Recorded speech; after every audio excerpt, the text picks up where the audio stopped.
Australia's CSIRO has come up with some pretty amazing inventions over the past 86 years of research, from polymer banknotes to insect repellent and the world-changing Wi-Fi.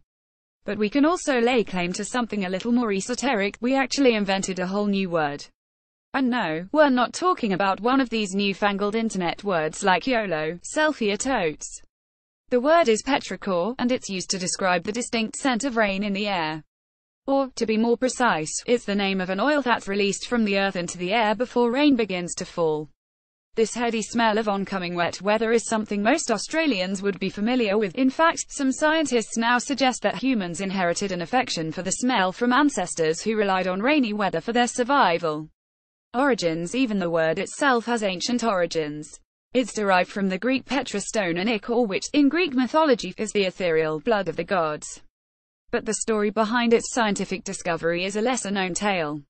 So, how is it that we came to find this heavenly blood in the stone? Nature of argillaceous odor might be a mouthful, but this was the name of the paper, published in the Nature Journal of March 7, 1964, by CSIRO scientists Isabel Joybert and Richard Thomas, that first described petrichor. Thomas had for years been trying to identify the cause for what was a long-known and widespread phenomena.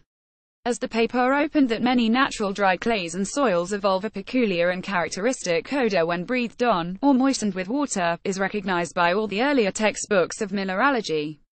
Was it something in the soil that gave rise to the smell? Flick Georgie Sharp, CCBYNC. The odor was particularly prevalent in arid regions and was widely recognized and associated with the first rains after a period of drought.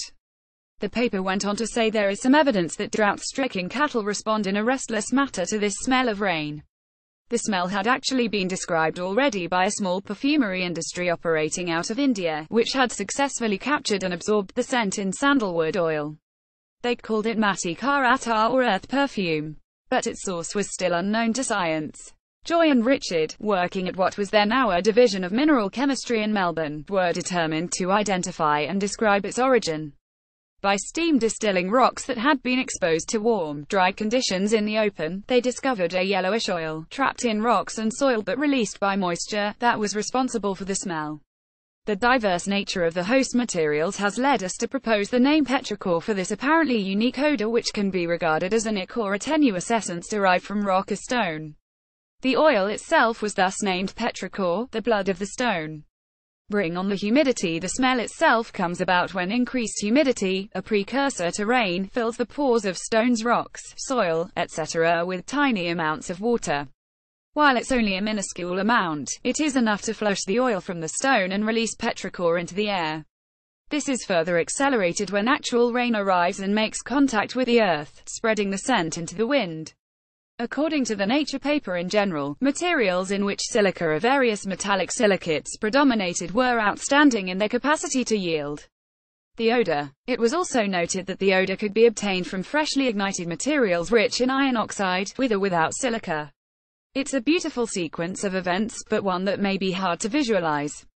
Thankfully, in a testament to the ongoing scientific fascination with this finding, a team of scientists at the Massachusetts Institute of Technology have just this year released a super slow-motion video of the petrichor process in motion. Using high-speed cameras, the researchers observed that when a raindrop hits a porous surface, it traps tiny air bubbles at the point of contact. As in a glass of champagne, the bubbles then shoot upward, ultimately bursting from the drop in a fizz of aerosols. The team was also able to predict the amount of aerosols released based on the velocity of the raindrop and the permeability of the contact surface, which may explain how certain soil-based diseases spread. Lasting legacy. There's a small body of research and literature on petrichor that's fascinating in its own right, including Thomas and Bear's subsequent paper Petrichor in Plant Growth, a year after they first named the smell. So what happened to Joybert and Richard Thomas? Richard Thomas with Joybert studying petrichor, date unknown. CSIRO author provided Richard had actually retired from CSIRO in 1961 when he was first chief of the Division of Minerals Chemistry. He died in 1974, aged 73. Joy, aged 88, a true innovator and pioneer in her field, retired from CSIRO only in January this year, after a career spanning more than 70 years.